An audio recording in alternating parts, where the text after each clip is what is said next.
जय हिंद। चलिए ध्यान से देखिए, आज हम लोग क्लास 10वीं के बिहार बोर्ड के एक जो टॉपिक है बहुत ही महत्वपूर्ण मैथ का, वो हम लोग पढ़ने वाले हैं। ठीक ना। तो देखिए ध्यान से, चैप्टर का नाम है स्टैटिक्स। क्या नाम है? स्टैटिक्स। इसमें माध्य, माध्यक और बहुलक 3 टॉपिक है, जिससे आपको क्लास 10वीं में 10 नंबर या 12 नंबर के क्वेश्चन पूछे जाएंगे। तो ध्यान से देखिए इस वीडियो में। इस वीडियो के बाद आपको दिक्कत नहीं होगा इस चैप्टर में। तो देखिए क्या पढ़ना है। हम लोग सबसे पहले बेसिक जानने का प्रयास करेंगे। तो बेसिक में क्या है? औसत है। क्या है? सबसे पहले हम लोग पढ़ेंगे औसत, या औसत का दूसरा नाम है माध्य। माध्य को इंग्लिश में बोलते हैं एवरेज, मीन, ये सब नाम एक ही है। ठीक ना। तो देखिए औसत मतलब क्या होता है? औसत मतलब होता है कि वैसा मान जो दोनों तरफ बराबर कर जाए। क्या करे? वैसा मान बीच का वैसा मान जो दोनों तरफ बराबर कर जाए। जैसे कि मैंने बता दिया कि जैसे कोई 10 किलो का वस्तु है, तो 10 किलो के वस्तु के बीच का मान कौन सा होगा भाई? तो 5 किलो होगा। कौन सा होगा? 5 किलो। यानी कि 5 के इधर का मान उतना होना चाहिए और इधर का मान भी उतना होना चाहिए। उसी को हम लोग बोलते हैं औसत, यानी कि एवरेज बोलते हैं। ठीक ना। अब समझते हैं माध्य। माध्य क्या होता है भाई? तो माध्य निकालने का एक नियम होता है कि अब जो आंकड़ा दिया गया है उसको क्या कीजिए, अवरोही क्रम या आरोही क्रम। आरोही क्रम मतलब होता है बढ़ते क्रम में, अवरोही मतलब होता है घटते क्रम में। दोनों में से किसी एक रूप में आप सजा लीजिए, और सजाला के बाद आप बीच वाले संख्या को पकड़िए और बीच वाले संख्या को पकड़कर उसको 2 से भाग दीजिए, आपका माध्यक निकल जाएगा। अब देखिए बहुलक के बारे में। तो देखिए बहुलक का नाम छुपा है इसके नाम में ही, अर्थ इसका छिपा हुआ है नाम में ही, बहुलक में। तो बहुलक क्या कहता है भाई? बहुलक को इंग्लिश में मोड बोलते हैं। क्या बोलते हैं? मोड। याद रखिएगा इंग्लिश नाम। तो बहुलक क्या कहते हैं? बहुलक, बहु मतलब होता है बहुत ज्यादा, लक, लक मतलब होता है क्या चीज? चांस। यानी कि बहुत जो ज्यादा बार आता है ना, बहुत ज्यादा बार रिपीट करता है, उसी को हम लोग बहुलक कहते हैं। यानी कि सबसे ज्यादा बार आने वाले आंकड़ा को क्या बोलते हैं? बहुलक बोलते हैं। यह बहुलक का निकालने का ट्रिक है, या बहुलक पहचानने का ट्रिक है। अब देखिए ध्यान से, एक एग्जाम्पल की सहायता से आप लोग को बहुत ही अच्छा से क्लियर हो जाएगा। तो एग्जाम्पल देखिए, हम एक एग्जाम्पल लेते हैं। ठीक ना। तो देखिए चलिए एग्जाम्पल से हम लोग समझने का प्रयास करते हैं। जो दो एग्जाम्पल है, पहला एग्जाम्पल दूसरा एग्जाम्पल, दोनों एग्जाम्पल से हम लोग समझने का प्रयास करेंगे। तो देखिए ध्यान से, एग्जाम्पल मेरा क्या है? एग्जाम्पल में है 4 5 4 6 3 4 9। इसका पूछेगा कि आप माध्य माध्य निकालिए, माध्यक निकालिए, बहुलक निकालिए। तो कैसे निकालिएगा इसको मैं आपको बताने जा रहा हूँ। तो देखिए सबसे पहले माध्यक का सूत्र होता है सभी संख्या का योग बटा में सभी संख्या। यानी कि जो संख्या दिया गया है, जो आंकड़ा दिया गया है, उस सबको जोड़ लीजिए और जितना संख्या है उससे भाग दीजिए, तो आपका जाएगा क्या? माध्य। तो देखिए ये संख्या दिया गया है ना, ऊपरी में क्या चाहिए हमको? सभी का जोड़। तो जोड़िए 4 5 9 9 4 13 13 6 19 19 3 22 22 4 26 26 9 35। ठीक ना। तो ऊपरी जोड़ के लिखिए 35। क्या लिखना है? 35। ठीक ना। अब ध्यान देखिए, याद रखिएगा 35। अब संख्या के वो भाई 1 2 3 4 5 6 7, तो 7 से भाग दीजिए, आ जाएगा मेरा आंसर करके कितना? 5। तो मेरा माध्य कितना आया भाई इसका? तो 5 आया। माध्य कितना आया? 5 आया, पहला एग्जाम्पल के लिए। ठीक ना। अब देखिए, अब दूसरा में हमको निकालना है क्या चीज? माध्यक निकालना है। तो माध्यक कैसे निकालेंगे भाई?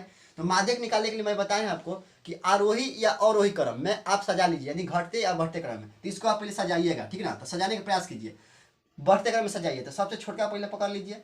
तो कौन है सबसे छोटा? 3 है। 3 के बाद कौन है? 4 है। तो 4 के गो, 1 गो 2 गो 3 गो, तो 3 गो 4 लिख लीजिए। ठीक ना। अब 5 के गो है भाई, तो 5 एगो है, 5 एगो है, 6 एगो है और 9 एगो है। सब हम लिख लिए, 1 2 3 4 5 6 7 लिख लिए ना। अब देखिए क्या कहता है माध्यक निकालने के लिए भाई, कि इसमें से बीच वाला क्या पकड़ना है? बीच वाला पकड़कर और 2 से भाग दे देना है, आपका आंसर चलाएगा माध्यक। तो देखिए एक इधर से खत्म, एक इधर से खत्म, एक इधर से खत्म, एक इधर से खत्म, एक इधर से खत्म, एक इधर से खत्म, बीच में कौन बचा? 4 बचा। तो जो बीच में बच गया उसको आप पकड़ लीजिए, तो 4 बच गया, और 2 से भाग लगा दीजिए, वही आपका आंसर आ जाएगा। क्या चीज आ जाएगा?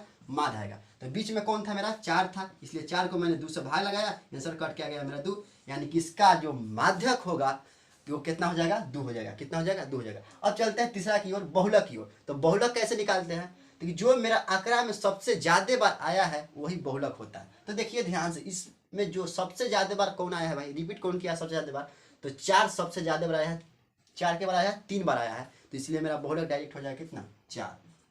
ये पहला एग्जाम्पल के लिए आंसर हुआ। ठीक ना। उसी तरह से दूसरा के लिए समझने का प्रयास कीजिएगा। ठीक ना। देखिए दूसरा के लिए कैसे बनाएंगे। तो दूसरा के लिए भी हम पहले सबसे पहले माध्य निकालेंगे। तो देखिए माध्य निकालने के क्या सूत्र है भाई? कि सभी संख्या का योग बटा में सभी संख्या। ठीक ना। सूत्र वही लगेगा। तो देखिए संख्या दिया गया 2 3 5 5 2 7 7 4 11 11 और 2 कितना हो गया?